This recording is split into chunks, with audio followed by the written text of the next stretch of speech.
The future of a storied baseball franchise hangs in the balance as the Cleveland Indians have been left in the hands of a Las Vegas showgirl. Her motive for the upcoming season includes the team performing so bad that at the end of the season, the team can be relocated to the southeast paradise of Miami. One of the main steps in this process is assembling a terrible team. Veterans in the twilight of their careers mixed with young rookies from less than desirable parts. The team is destined to not do great things. With the leadership from the ex manager of the Toledo Mud Hens, Lou Brown, and veteran experience of Jake Taylor, the team starts to build momentum towards a playoff push. A feat that the current owner did not expect to accomplish. You could say that there's a red moon rising on the Cuyahoga River. Tonight, we step just a bit outside, out onto the field to see if a team of nobodies can do the impossible. Tonight, we bring our hats for bats in hopes we don't steal Jobu's rum. And tonight, we do a discussion of sorts on the 1989 Baseball Classic, Major League. This is a Comic Talkers production, and you are listening to a You Run Like Maze, but Hit Like Shit edition of Just for Flicks.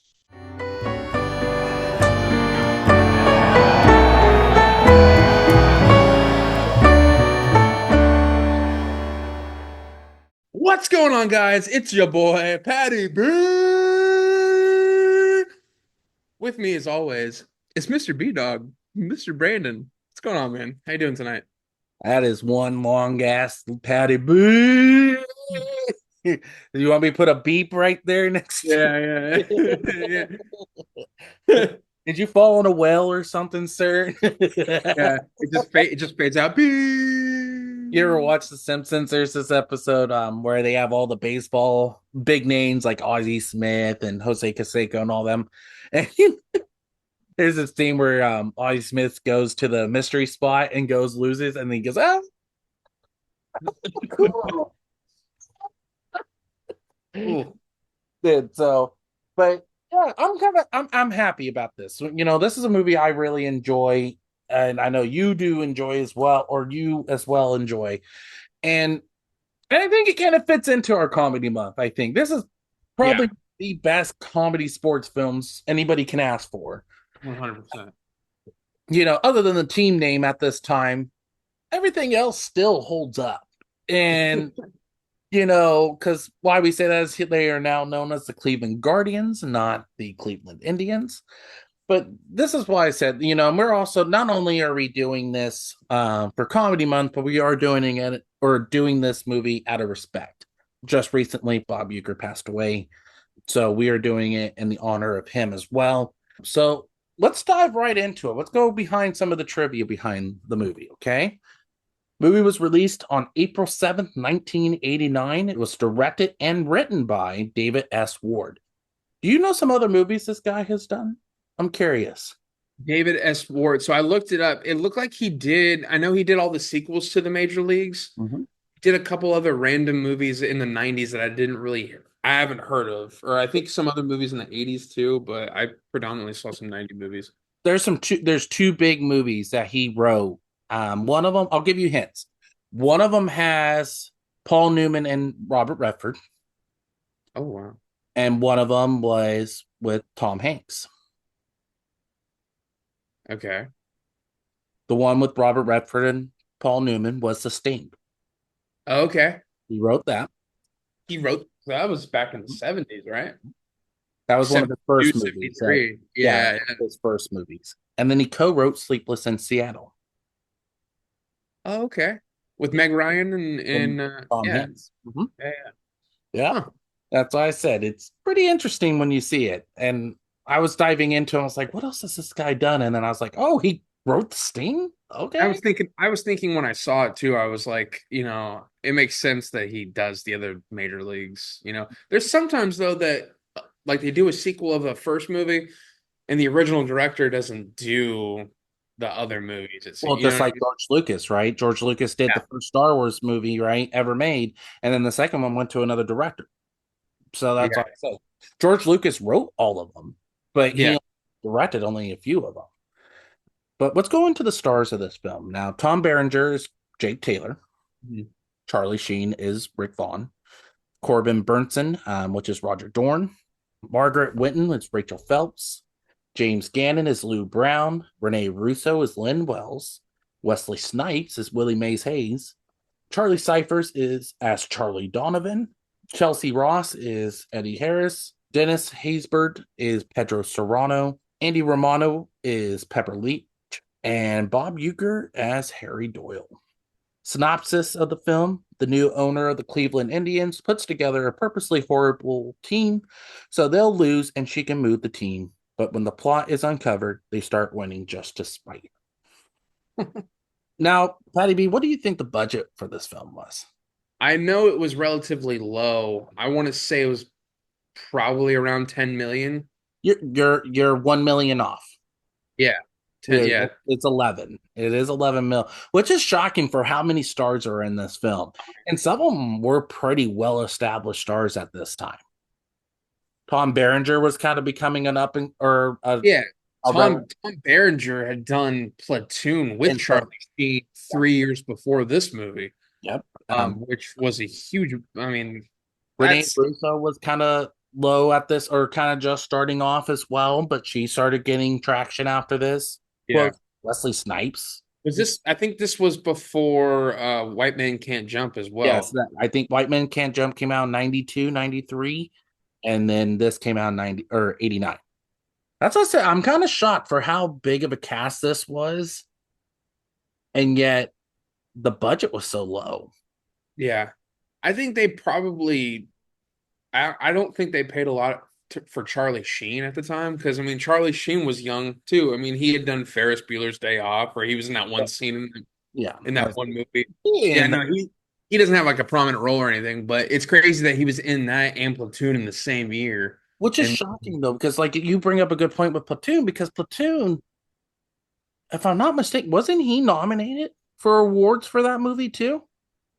I feel like Tom Berenger was. I think Tom Berenger or was it was either Tom Berenger or Willem Dafoe. I can't remember who. Yeah. One of them got a nomination. I thought Charlie Sheen was also up there because Charlie Sheen actually wasn't terrible in that movie. Okay, so Tom Berenger got Best Actor in a Supporting Role, and Willem Dafoe was nominated. So they both were nominated, and one of them won, basically. Pretty much two good supporting or two best supporting actor nods, but yet only one of them. Yeah, one of them. But yeah, Tom Berenger won it, which rightfully You, so. I was going to ask you, do you agree with that, or do you think Yeah, Will? no, I think he's a great movie villain, and yeah, no, his character is yeah, he's good. They're both two completely different characters. One's completely evil. I mean, it has terrible morals, and the other one has good morals and is there to help people. And, It's just, and smokes from his gun. We got it. yeah, feeling good is good enough. Now, we talked about the budget. How much do you think they made? I'm gonna go ahead and say probably between 70 to 80 million around Less, there. Less than that. In the 60s. a little lower. Lower than that in the 50s? 49, I'll pretty much rough it up to 50. Mhm. Still not a terrible turnover Yeah, for that was about a 40 million profit off that. So at the time, that actually wasn't terrible. But let's go into some talking points, shall we? to do it. According to Ward, Snipes was not skilled at baseball. And if you pay attention, there is no scene with him throwing a baseball because he could not throw. I when I went back and rewatched it, I paid attention. I was like, that can't be true. And I went back and watched it, and I was like, oh wow, they actually did not have him throw. Yeah, there's nothing with him. I think Tom Berenger and Charlie Sheen throw in it, but yeah, you don't see Wesley Snipes. I think the one iconic baseball scene I know him from in this is when the season's first starting and he's, he's off the bag and he's like, I got 100 pairs. He's like one for each Well, for see, each I base. like the one where he flips off the second baseman when he's trying to steal. That too. Yeah, it's actually pretty good. Yeah, That makes me laugh. He's like, but everything you see him involved with the game, he doesn't have a like. he's not involved with the ball. Well, that's not always true because he does catch. You just don't see him throw Yes. because he does it the little shimmy in the outfield, and that's when he comes back. He goes, "Nice catch! Don't you ever effing do that again!" Yeah, yeah, And he has one of the more iconic catches at the end of the movie when he grabs it and robs a home run, pretty much. That's what I thought. Oh, did he just pull the Sandlot when he's running in from outfield? Like, oh, here's the ball. But let's go into this. Ward, when asking Bob Uecker to play Harry Doyle, did not know he was a broadcaster from the Milwaukee Brewers. Wow, kind of out of touch there, huh? He only knew them from his Miller Lite ads and Mr. Belvedere. Oh, okay. And rightfully so. Euchre became, I feel like he always has that iconic voice, but I do think these movies and the ads and everything he was in, and I do feel Oh, that established him more. well, especially the just a bit outside line. Just a bit outside. Yeah, just a bit outside. Yeah, I feel like when people see him or see a picture of him, like they'll comment like just about, that's just what he's known for. I also know him because I'm a wrestling fan. It's from that iconic scene or that promo at WrestleMania 3 where Andre the Giant's got his giant hands around his neck and he's just shaking his head and it's Bob Uecker. Um but yeah, man, that's just I think a line that's synonymous with him. Right. Agreed. It's, he's become one of the well-known and established announcers throughout. It kind of was one of those moments for sports fans and stuff to kind of have a moment where everything just pauses because he is so iconic in Mhm. Milwaukee Brewers history. And not only that, for fans of these movies, and everything. It was a big moment. Ward is actually a lifelong Cleveland Indians or Guardians fan. He made this movie because he made this movie because he felt like this was the only way to see them win anything.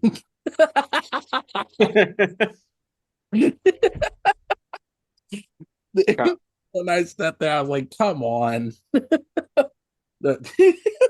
Rachel Phelps was actually inspired by an owner. Okay. Okay. The owner, That's kind of scary. yeah. So the owner's name was Calvin Griffith. He was the real life owner of the Minnesota Twins, Okay. who tried to do the same exact thing Rachel did. Is Tank so bad that the league will allow them to relocate? Yep. Sounds like the A's kind of followed in the footsteps, huh? Well, the A's were successful. That's the downside, but Yeah. and then they're moving them to Sacramento for the next 2 seasons, so they're not going to get attendance at that Oh point. yeah. Well, especially when the ballpark they're in has got like what, maybe a 15,000 seat Yeah, capacity. exactly.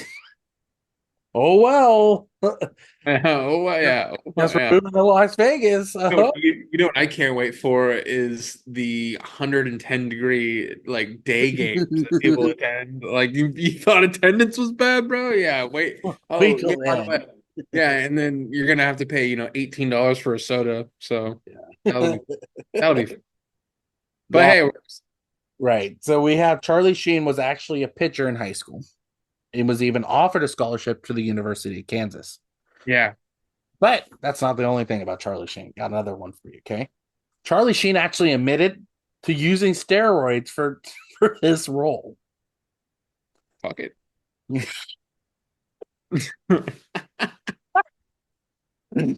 Well, the reason why is he wanted to increase the speed of his fastball, Okay. which did increase it to 85 miles per hour. Pretty good. I mean, that's pro. But still, I'm glad you just say fuck it. Yeah. YOLO. you know? Well, what's funny is when you just said that too. When I was watching this movie getting prepped for this, when there's a scene where he throws the ball and like just the way he throws it, like just his fundamentals, all that kind of stuff. Hey, he looks like a legit pitcher, so that doesn't surprise me that he used to pitch because clearly, It's just probably like picking up riding a bike. Yeah, Yeah. he has a background in it. Exactly. Yeah. Now, Harry Doyle's iconic line, "Do it, Pat. Come on now," Just a bit outside. was was actually not in the script. It was improvised. He's got so many good one-liners. Well, and most of them they say they didn't give every line that he did that was improvised, but they've said most of his liners were all improvised. Like the ball four, ball eight. Well, they exactly, or like they even said the Jack Daniels scene where he's drinking out there, that was also improvised. Yeah. So it's fun to kind of see that kind of stuff. It just makes me laugh. Now, got it again. We're gonna start off with kind of a trivia question for you because it kind of goes into where they did all this. Okay, Yeah. do you know where the home games were filmed? I feel like the home game. I feel like the way you're. I feel like the way you're leading up to this, it's not in Cleveland because it It's does not. look like yeah. Okay. Uh, I'll give you a hint. give me a hint. Give me one hint. I'm gonna see if I can figure it. It's where Euchre broadcast or was the announcer for. Milwaukee. So it was in the outdoor Milwaukee. Oh yeah, because they hadn't built. That's right. They built a newer stadium like in the early 2000s. Yeah, so it was filmed all in Milwaukee, which I don't get this. Okay, let's talk about this for a second. Why do baseball movies always tend to film in either a rival's stadium Yeah. or because when you really think about it, we've talked about Angels in the Outfield. It Yeah. wasn't filmed in LA, it was filmed in the Coliseum. Oakland. Yeah. This That's one, one thing. That's one thing growing up, going to tons of A's and Raider games. When I watched that as a kid, I'm like, that's the Oakland Coliseum. Like even like there's shots that are outside yeah. of the stadium, and you're like, that's Oak. That looks like Oakland. Like that's surround because I've been around that area so much. But yeah, no, I No, don't. What's up with that? Is it like a budget thing, you think, or is it just maybe it's a convenience thing? I You think it know? was more convenience, and on top of it, and maybe because the park was willing to do that. Plus, maybe they had it in with Euchre.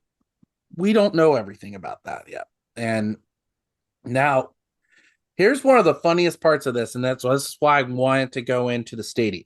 Okay, the filming took place in the summer of '88, which in Milwaukee was one of the hottest summers ever recorded. That sucks. The funny thing is we can see this in the film.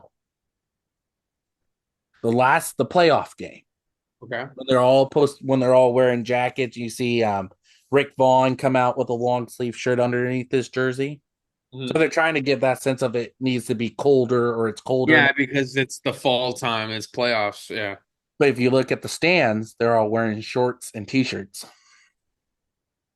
because it's the summer. Yeah, exactly. And That I had to makes go again. Another thing I had to go back and watch. And when I watched it again with a closer eye, I could see it. It was like, okay, yeah, I kind of see what you mean. Yeah, could you imagine being like a volunteer for that? Like, oh yeah, we just being like an extra. They're like, yeah, we need you to like fully like dress up in winter gear because it's supposed to be cold. So, yeah, no, I understand it's 98 degrees outside with like 90% humidity, but Now, Haywood, which is one of the kind of like the antagonists of the film, right? The one of yeah. he's the Yankees heavy hitter, was played by Peter Bokovich. He was a former pitcher for the Milwaukee Brewers. So there's a lot of stuff with Milwaukee Brewers in here when it was all about Cleveland. So there's a lot of hints to Milwaukee Brewers in this movie. Yeah. Like a lot of seeds that are from that area that they kind of it could have been very possible a connection between Euchre having that connect and That's knowing a, people. but yeah, you had the stadium, you had the players, because I believe he wasn't the only player from Milwaukee or a former player from the Milwaukee Brewers that appeared in this film. I believe there's multiple. I can't remember all of them, but I think there's multiple. The scene where Maze Hayes, and this is kind of a movie shot for us, kind of trivia. The scene where Hayes takes his car to the parking lot, Okay. he waves a green handkerchief. it was a cue for the motorcyclist to come on screen. Oh, yeah, because that's all one continuous shot. Yeah. Thing I noticed too in the final cut, that little handshake that Vaughn does with the guy, it's kind of off kilter. Yeah. Like they stuttered a little bit, but I'm assuming they're like, we can't redo it just because of that, because that whole shot is continuous. That's funny. I thought a different thing during that same scene, but that's funny. Now, this is one of the last points I'm going to bring up because the rest of the trivia did go into like baseball players that appeared in the film and stuff and Yeah. different like that. Now, I wasn't going to go into all that because we're focusing on the movie side. The opening scene in the movie, the name Higbee's appears on a building. Do you know what Christmas movie Higbee's is from? It's a very big name Christmas movie, Like older, newer. 80s. Think a movie that's on 24 hours on Christmas Eve. Christmas Vacation. No, think of a BB gun. Oh, A Christmas Story. Yeah, okay. It's the same department store. So that everything is still the exact same. Oh, that's kind of cool. Yeah. So again, another movie kind of moment. Now, that's kind of the last points I had up because, like I said, most of it was all about the baseball behind it and everything like that. And if you guys ever want to go read that, go check out IMDb because they are filled with a whole bunch of trivia facts. But let's go into what we like. Pat, what are things that you enjoyed about the film? So, one of my favorite things about this movie is Tom Berenger's character. I like Jake Taylor as he's this guy. He's this player, this veteran player who went and played in the Mexican League, gets called up from the Indians, obviously, because they're trying to tank the team. But I love the leadership from him. He's also just downright hilarious in this movie. I like him and Ricky Vaughn's relationship, character wise. You know, he kind of looks out for him a little bit. I think he also kind of I think Vaughn lives with him in the movie, if I'm not Yeah, mistaken. if I'm not, because there's only one scene you see it like that, and Towards that's the end with yeah, Dorn's wife. Dorn's wife. Yeah. But then and you know what's funny is because there with a movie like this, there's always got to be some kind of love story, right? There's got to be some kind of love affair. I don't mind the love story between him and Rene Russo. Like I don't they I think it's blended in perfectly throughout this movie. It's not oversaturated. I love this scene, the dinner scene, or when he follows her up to her place and he thinks it's her place and it's her new Yeah. dude's place. And man, that's just so funny. She's like, they're all asking him what he's doing, what he does for a living. He's like, I'm a professional baseball player. And he's like, I play for the Indians. Like, oh, I didn't know Cleveland still had a team. And he's like, yeah, they got uniforms and everything. It's really great. And then they're like, "Are you any? How good are you?" I make league minimum. Yeah. Dude, he's just got some awesome, like just one line, like just sassy quotes in this movie, man. And or the I can't do it verbatim, but the one where he's at behind the plate and he's basically talking about the dude's wife and all that, and he Yeah, pops up. It's like, oh, I guess that's not gonna make yeah. Well, like even when he's talking to Haywood, right? When you have Yeah. that, he's like, "Hey, how's my wife? How's my wife and your kids? Or what was it? How's your wife and my kids?" Yeah, that's what it was. That's what it was. Made me laugh so hard. But again, I think it shows a light of how a catcher really is. Yeah. Well, yeah, and that's kind of dude, that's the cool thing, one thing about this movie that I love so much is they kind of do a little bit more behind the scenes stuff of the baseball life. Like I like the clubhouse scenes and all that stuff, the interaction between players. But then you also have the affairs within the game, like it's not just pitching, batting, fielding. No, it's like psychological talk. You got Tom Berenger behind the plate talking all that kinds of crap. You got Willie Mays Hayes at first base when he's trying to lead off, talking about, oh, I got me 100 pairs of gloves and I'm gonna one for each base I'm gonna steal. Yeah. Uh, but no, going back to Tom Berenger, like I said, with the whole love story between him and Russo, them being ex-lovers, and then him, recommunicating with her. I love that whole dinner scene where he's like, "Yeah, I heard you got that black dress and a red sash." And you're like, "How do you know what I'm wearing?" At the same restaurant, but um, no, man, Jake Taylor is one of my favorite parts of this movie. I mean, just the characters and just in general are so lovable. I actually, from watching this movie quite a few times in the last few days, getting ready for this, Roger Dorn's character by Corbin Benson, he's such a He's an dislikable a-hole, human but being. he's a good a-hole. Like it's one Yeah, of those, like he's good. he's a Uh, good a-hole. like the whole first interaction with him and Pedro Serrano, and he's Yeah. like, "Whoa, amigo!" like, And then bat warm. Keeps bat warm. like okay. And then he grabs his golf clubs and puts them on the other side of the bed. Or when Uh, he hides away from Rachel when the hot water's not working and he goes and hides behind with butt yeah, naked. that whole scene that ties back to him and Jake Taylor's scene at his house in the sunroom where he misses that grounder because they could have had the game sealed. And he's like, "What do you want me to do? Dive for it?" Uh, yeah, I'm like, "Yeah, like that's your job, bro." You want Uh, to play baseball more, you need to be willing to do stuff like that, right. or you're not going to keep a job. Like, oh, there goes another one. Um, Another thing I was gonna get to was the music, just the score. Randy Newman does that first song, that Yeah. intro song. Yep. The But kind of holding what other movie is he known for, Pat? Come on. Toy Story, Yeah, bro. exactly. You I go. I, I should have said Meet the Fockers or Meet the Parents because he does all the Oh, yeah. We're gonna get married. God.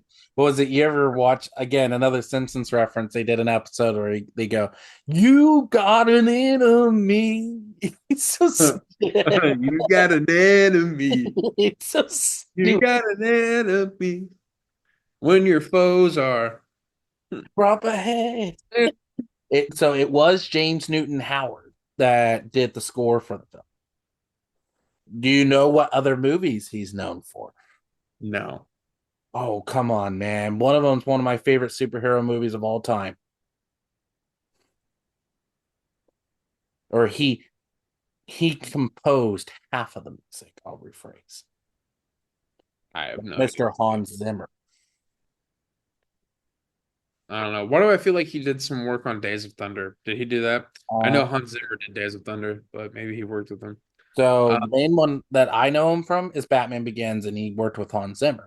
Batman Begins, he also did Dark Knight.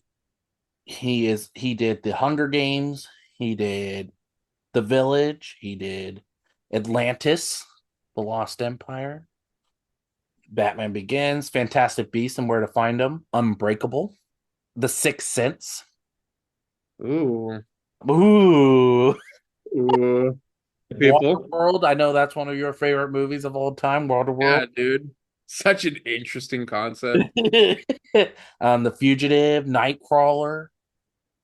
When I was a kid, I thought Waterworld was like a movie about like an actual like water theme park that people go to. Because there's a water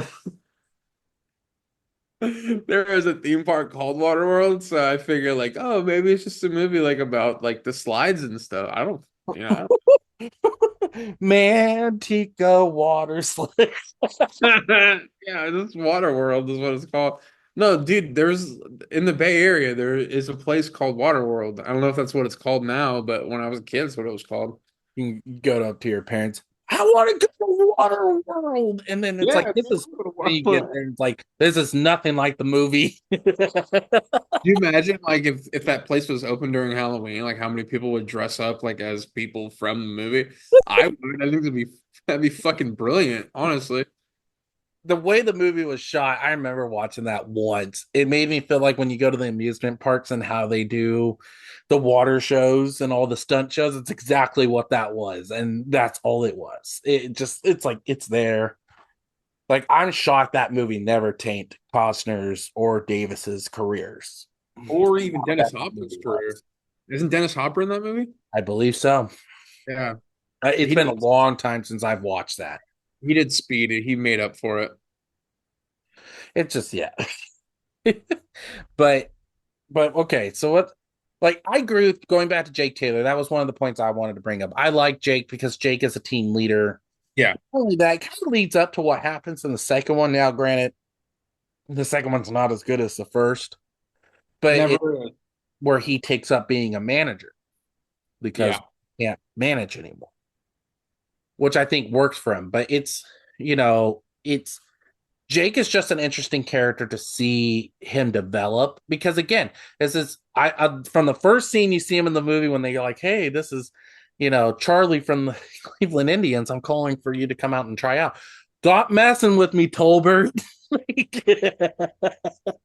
I'm hungover. My knees are killing me. I If you were gonna prank me, just say you're calling from the New York Yankees. It was just like, don't have time for this shit. but and, but and then you summed him up really well. Like he, from that point to him being the leader and getting everything that he's ever wanted, is amazing. Lou Brown, I want to talk about. Lou Brown makes me laugh. Yeah, Every scene this guy comes so on. sassy, dude. He's so Well, you better if you want to make this team. oh yeah, His or like, motive for everything. we gotta teach this kid some control, or he's gonna kill somebody. Like it's just, or like the, come on, Run like me. don't give me Uh, that Olay crap. yeah, yeah. Oh, dude. When Dorn comes up to him and is like, "Look, it says I don't have to do any calisthenics." Any peas on his contract. He pees on the contract and you can just hear it. It's just what was it, or like the scene where he's half naked, or when he's not half naked, he's naked and Rachel comes into the ballroom, or Uh-huh. and she's like, he goes, or are you gonna cover towel, we are out of towels. Oh yeah. Yeah, it's cool to be diving in the lockers. Yeah. She's like, I can handle it if you can. Huh. Or like when Charlie calls him and it's like, I don't know. What do you mean you don't know? Oh, I'm dealing with the wall guy right now. Can I call you back? It just I like Lou in this movie. He makes me laugh every scene he comes on. Snipes. I know that's one we haven't talked about yet. Yeah. Snipes was fun. Like it's sad that he didn't come back for the second one, but I also think it was because of money and also his scheduling conflicts that came into He play. was doing a lot of movies by the time the second one came out, right? When did the second one come out? I want to say it was like 92, 90. It was anywhere Yeah. between 92 and 95. I He can't remember was the already exact. doing White Man Can't Jump, Demolition Man, probably New Jack City, I would think, at that Yeah. point. Like he was becoming an established star. And that's what's sad because like when Epps comes on for the second one, Epps just does not come off that cockiness. That's Yeah. like my favorite scene with Snipes and Jake Taylor, okay, was when they put the boat motor in the hot tank. Oh The yeah, yeah. he like and he's like Yeah. it's just like okay. It just is one of those fun scenes that you see. Rick, I'm not a big Charlie Sheen guy. I'm not saying I don't like him. I'm just there hasn't been a lot of movies that I've watched of his and went, oh yeah, I like him or Charlie Sheen. But he kind of shocked me in this movie. Like it, He's like very I likable. He's a very yeah, likable character. like I told you before that we've shot or started filming this. It's I think for me with him is that I do like him more in the second one because again, he's the focus, like you've talked about. He's the focus of the second one. It's not Jake, it's not anybody else, it's Rick. And this movie focused like that's why I was kind of like sad that I wish we did get a third one, but it only had a couple of the characters from the original movies. Yeah. And the third one's terrible, so please never go watch that movie. It's really bad. I watched it once, I'll never watch it again. That's no. And it's sad because that's how you got what's his face, the guy. Oh God, what is his name? He's from Your Hateful Eight, and he's also in the Fallout show. Oh, Walton Goggins That was one of his first movies. was what movie? Major League back to the minors. Uh, But there's just so many scenes in this movie that just sit here. You can sit here and just enjoy. I'm gonna bring it up because this is one of my favorite scenes. Is Harris. I love him and Pedro's relationship. oh, I know, dude. Every Yeah. scene those two are together make me laugh so hard. Because like when he's sitting there trying to pray, and he's like, maybe you need to find Jesus in your life. And he goes, Jesus, Jesus, yeah. I love him very much, but he doesn't have me hit the curveball. You know, it's just, Jesus can't hit a curveball. or when he's praying and then he puts it in there and there's a big bang and then he's like, Jesus. Or when he drinks Jobu's rum. Yeah, yeah. Nobody drinks Jobu's rum. That was the best scene. He's like, I love when they're on the plane and the plane's like in the thunderstorm, and he's like, "You believe him now, don't you?" Or that's something like that. what was it? Like, oh, you're having a change of heart. Yeah. But it's just one of those scenes like with those two always on, it makes me laugh because like even Serrano coming from the beginning, he's like, oh, he, what was it? He annexed himself out of Cuba for religious freedom. And he goes, oh, what is his religion? Voodoo. And it's just like him just walking away. It's like, and then the second one, he becomes a Buddhist. It was just like, okay, Yeah, a little different, but all right. Out of all people in this film, like I like I said, or going back to the scenes I like before we go into our dislikes, I enjoyed, like I said, I enjoyed Jake. I enjoyed Wesley Snipes in this, and I'm not a big Wesley Snipes fan either, and I actually enjoyed him in this film. yeah. Would you say this is one of your favorite Wesley Snipes roles? Like this and Blade are like my only two I will sit there and watch, and that's it. I like Demolition Man. I like Yeah, him as Simon in Demolition Man. he's Uh, good in that. I'll give you props. Like I didn't mind him in the Expendables when they brought him in, but again, that's a small role for him. what But is it? Passenger 51? Isn't that another one that he's I in? think so. Don't Or quote me Passenger on, 57? I but think it's 57. that's why I said like that's why I said this movie is just filled with some amazing moments throughout. Like I said, just how they interact with the teams. Like you said, they go behind the scenes of not just only what's on the field, but they go behind the scenes of what happens, inside, the bull, not only the bullpen, but like in the dugout, inside the ball, or pretty much their locker room, things like that. Like it's fun Yeah, to kind of see all that and have fun with it. And you kind of see how Lou even connects with all of them one way or another throughout. And I think that's what kind of leads Jake to become more of a leader in the second one, where he has to step up from Lou. That's why I said Lou and Jake always makes me laugh, but I always like Lou and Rick too. Like when Lou brings Rick in, when he notices like he's squinting his eyes, he's like, he goes, screw this guy. Like, can you read these letters on this page? And he couldn't. He was and then when they gave him the glasses, like, well, it's better that you see or not. And then Wesley Hayes just goes, maybe it's not a good thing that he can see because the glasses were pretty ugly. That's why I said I love everybody's interactions. Out of all of them, even though I like Dorn was probably my least favorite yeah. because, and I hate to say it this way too, but out of all the actors in this, like the main characters, I just felt like for him to be a name in it, it was like he's there. Like, He it almost feels forced that he's a supposed to be supposedly a main character. well, I think that kind of fits him because that's exactly how Doran is. Doran is essentially kind of forced to be here, you know. Like he could quit, but he needs the money, and he has a high lifestyle, that he wants to live on top of a horse all the time. It's just that's why I said like all the other actors fit their roles. I just his was just like, okay, you're there. Like he didn't pick up for me till the end. Like he when you get Rick and his wife sleeping together. Oh, dude. I love how there's that part when Ricky comes out to the mound, And and he's scared. then he's staring at him, and then Lou's like, "You listening to me?" He's like, "Go get him, kid." And then and Rick, then George looks Jake is at him. in Then there. he comes over. He's like, "I just got one thing to say to you: strike this motherfucker out." And then at the end they hug each other, and Dorn just socks him, Yeah. and he gets him back Then up. they hug again. You just see Rick sitting there like, I don't know. That's one part that I always forget about. Like, and then I watch it. I'm like, oh yeah, that's right. He punches him in the face.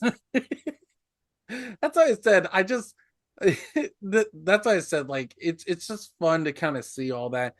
But let's go into the stuff that we did not enjoy about this film. There's really not tons. Like There's every not character, tons to pick. Yeah, all the characters fit. Even Rachel fits, even though she's a character that you're supposed to hate. yeah. You know, but before we go into that, I just think of one more thing. Okay, you ready? There's one more character I enjoyed in this. That's Charlie, the general manager. Oh I yeah, love him in this film. Like every yeah, time you see him, like he still has a heart. Like when he goes and tells Lou like what the intentions are, because like yeah, brings all these people in, everybody's like, "Oh, we all suck."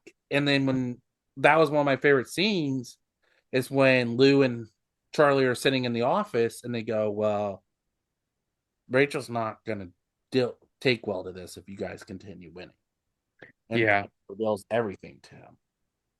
And that's what one of my favorite scenes when Lou brings them all in and tells them everything that's happening, and Jake just goes, "Then we gotta take it." And he goes, "What do you mean?" He's like, "We gotta take the whole fucking thing." yep.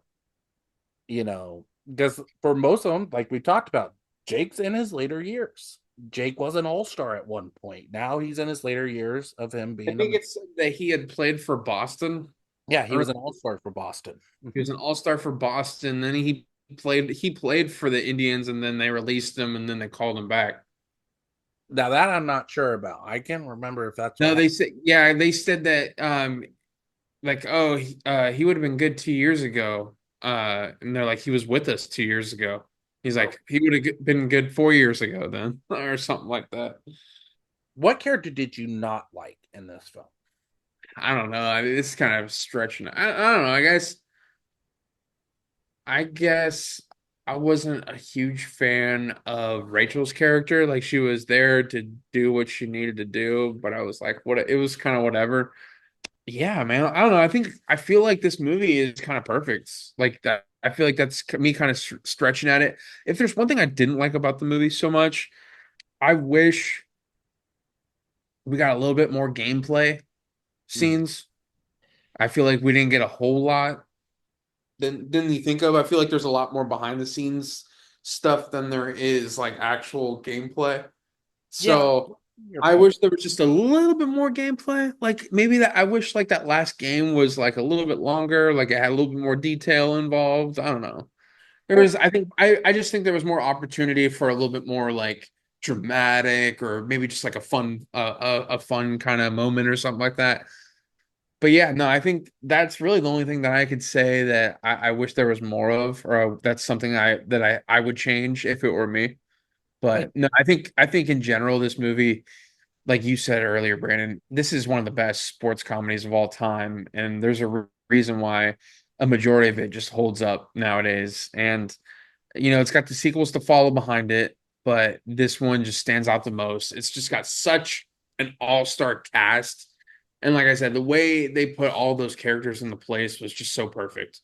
So, with that being said, like I said, this movie to me is one of the more perfect comedy movies of its time. So, yeah, like I think one of the scenes I didn't like, and I know this is nitpicky, I didn't like the fans that they had in the stadium, like in the back bleachers. yeah, yeah, yeah. Because here's the reason why I didn't like it. In the second one, Randy Quaid is one of them.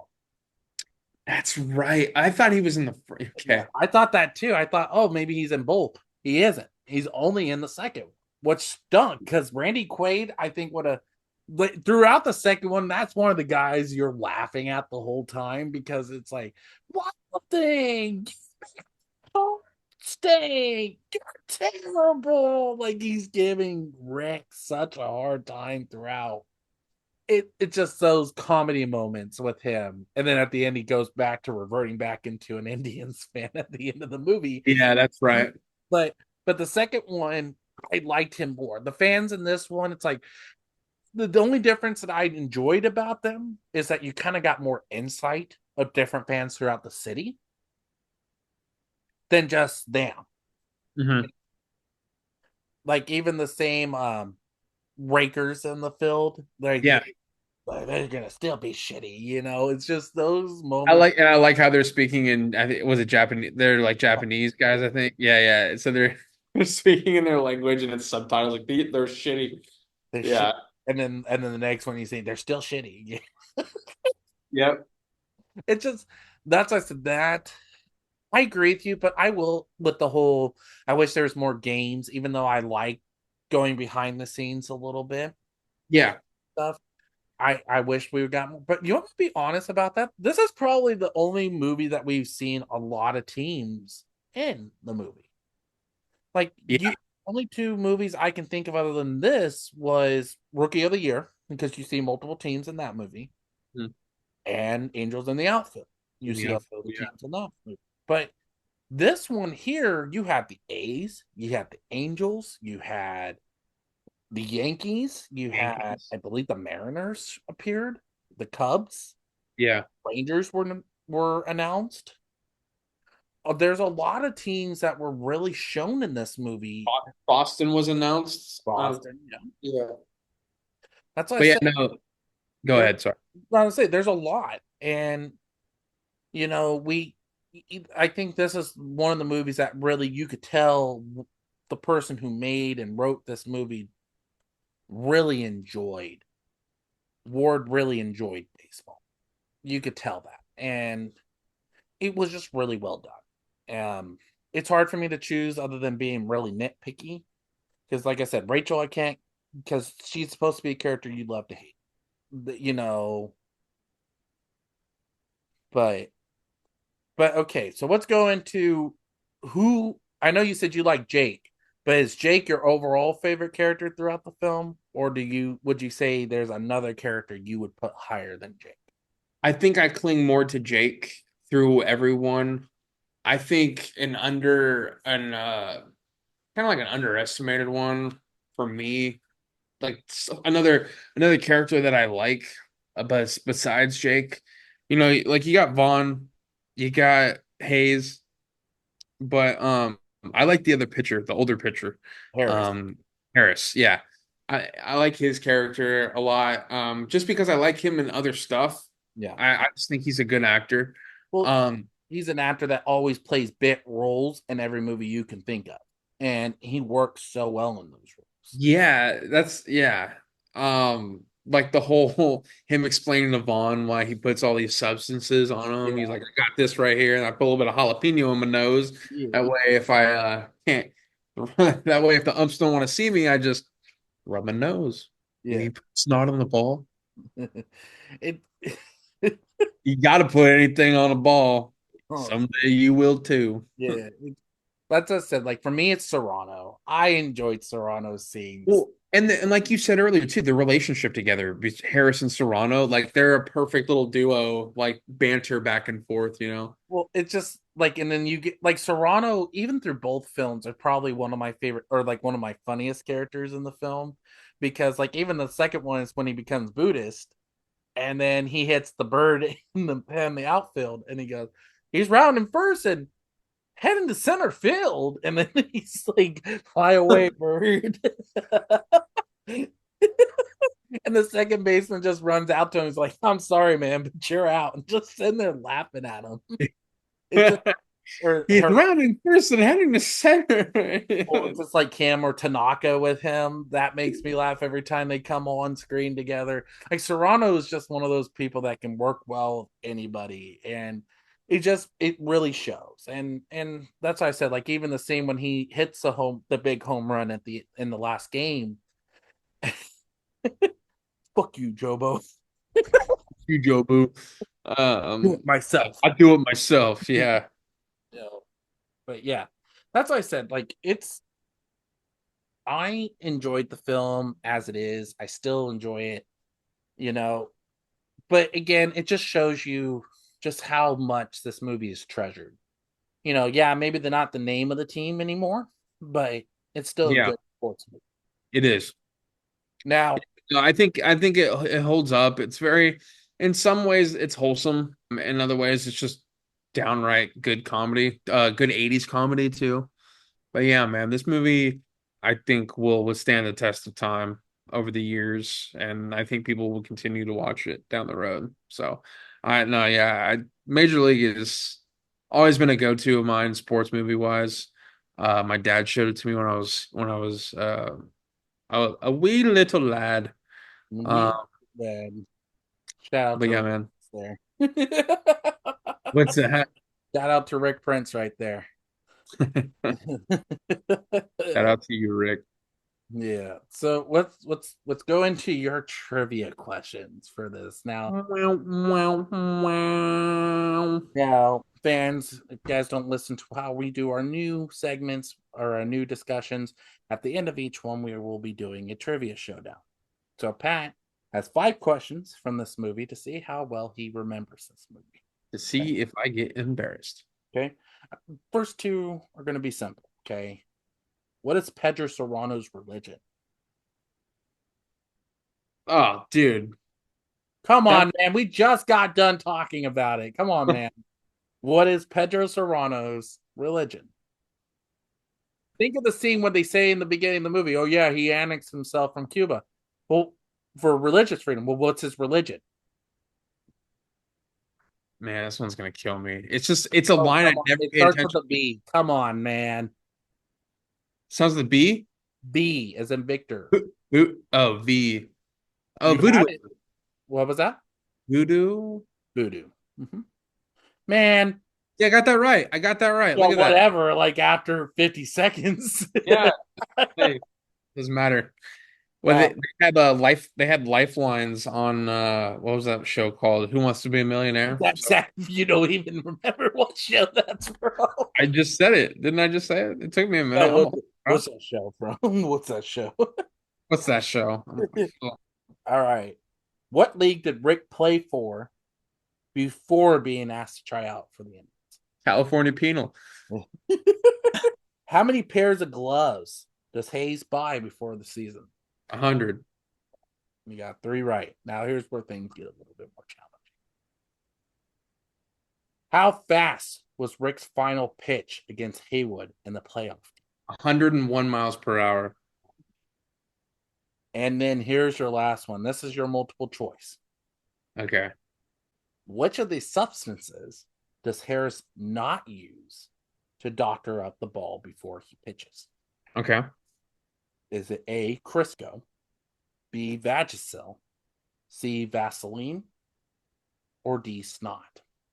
Which one does he not use? Not use. It's it's C Vaseline. There you go. This is the Yeah. first time you've gotten 5 out of 5, even though I shouldn't give you the voodoo one for how long it took you to answer that. That's sad. I thought that would be the easiest question for you, and you almost screwed that one up. I know. It's always the more simpler ones too. I'll overthink it and be like, I don't know. I blank out. We talked about that in the beginning of the Dude, that was at the beginning. That was well over 50 minutes ago. But so to end this out, Pat, where do you rank this on a scale of 1 to 10? All right. I'm gonna give this a solid 9.1. Oh, okay. Yeah. Okay. I give it like an 8.7. It still comes with flaws. Yeah. And it's not like the best movie ever, but it's still one of the best baseball movies in my eyes. And Yeah. like I just feel like there were some stuff that it was like, okay, that can't really be overlooked. This happened. But it's still iconic. The last game is iconic to me, especially the bunt and steal play with Hayes and Jake Taylor. But it's just iconic to see some of this. Some of the players still hold up in baseball. Euchre, rest in peace, played an amazing Doyle. It's just really great. But Yeah. yeah, so Yeah, I think man. it's a great way to end out our podcast, don't you think, Mr. Pat? I think so. I think so. So, fans, let us know what you guys think about Major League. Tell us what you love, what you don't love. Let us know your memories with Bob Euchre. Let us know everything that you love about this movie. Check us out at G4F Podcast on Instagram, Facebook, and TikTok. Also, check us out on YouTube. Subscribe to our channel and hit the bell notification so you never miss an episode. Also, check us out on Spotify. And without further ado, I turn it back over to Patty B to take us out. Yeah, thank you guys for everything. Thank you for joining us on the Diamond today. Thank you, B Dog, as always. And just remember, we do it just for flips.